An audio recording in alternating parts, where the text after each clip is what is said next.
What is up, guys, and welcome to another video. Today we are actually going to read Entitled Parents. These are awesome.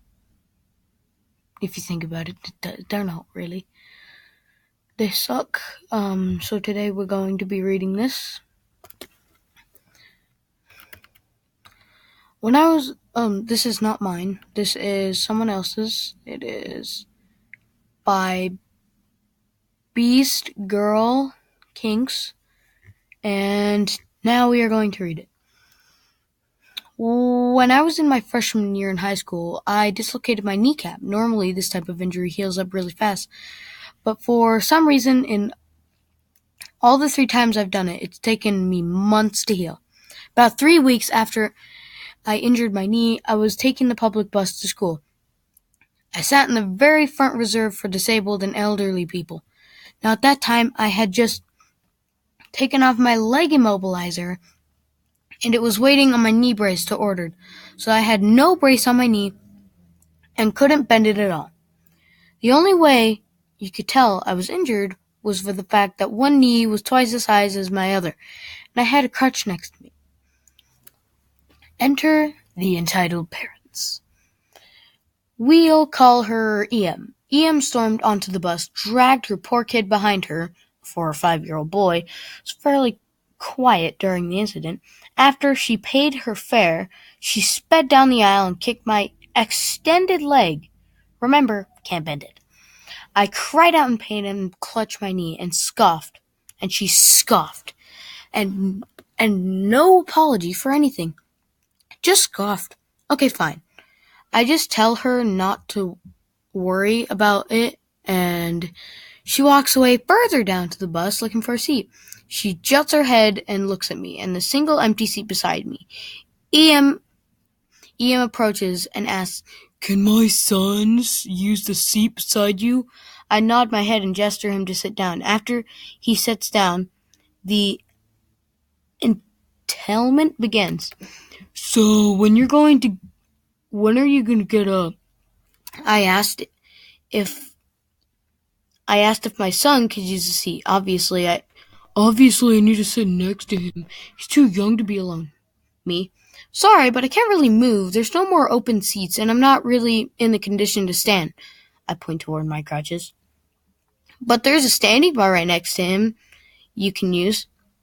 "Don't lie. I hit your leg earlier, and you said not to worry about it. Can't you just stand instead?" "I'm not stupid. I know those crutches are only up front for emergencies. They're not yours. You're just sitting up here, sticking your leg out in the aisles to act injured. Go stand like everyone else your age. I swear, you teens are so entitled." "Look, you can ask the bus driver whether or not I came on the bus with crutches. My leg is out the aisle because I can't bend it. I've spent the last few weeks in a leg immobilizer. Could you just leave me alone?" "Okay, fine. What happened to your leg anyway? It doesn't look that injured at all." "I dislocated my knee." EM's face goes red, and she grabs my injured leg and tries to forcefully bend it. She realizes she can't because the joints are locked, and plus the stop wire. I scream out in pain, and the bus driver stops and walks over to where I'm sitting. He says he's heard everything but minded his own business because he didn't want to think she would get physical. When the bus driver, BD, admonishes EM's behavior, she turns into a sputtering mess. I wasn't a part of the particular conversation because I was too busy ugly crying. BD: "What the hell are you?" "What the hell do you think you were doing? You assaulted a crippled child." "I thought she was lying. I've seen people dislocate their knee before. Her story didn't add up. It doesn't take that long to heal."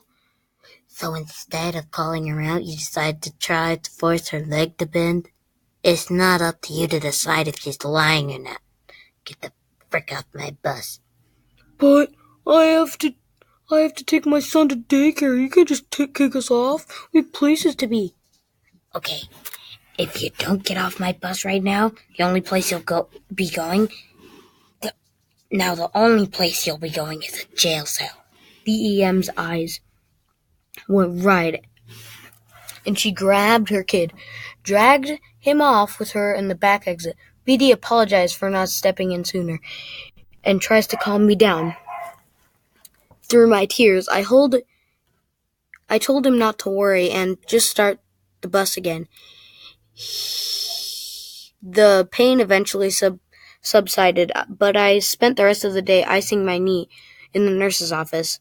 I never got an apology or a name, but I wish I could go back and press charges. People are seriously crazy sometimes. Edit for clarity. This happened 7 years ago, so I doubt the bus company has any video surveillance still around. I never got her name either, since I've dislocated my kneecap twice, every 2 years since the first time. Currently, I'm doing fine, and I'm being very careful to try and build up muscle so it doesn't happen again. I'll post an update if I end up dislocating one again in 2020. Also, she couldn't bend my knee. She kept trying to force it, but the lock joint is a lock joint. It isn't budging, and I was too busy crying in pain to fight her off or beat her with my crutches. What a nice broken knee you have there. 'Twould be a shame if some were to bend the crap out of it. It was really a shame you didn't get a name, and I do feel bad for that kid. He's purely mortified. Do I hate crutches? Yeah, sure, buddy.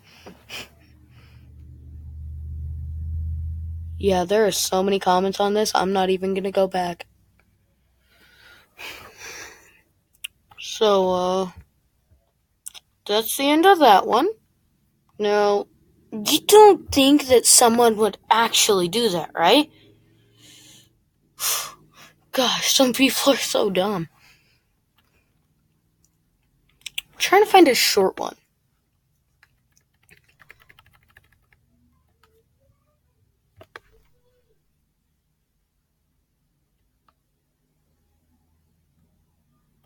Oh, it's about an entitled dad. Well, I'll save this one for the next video. Thank you guys for listening. And goodbye.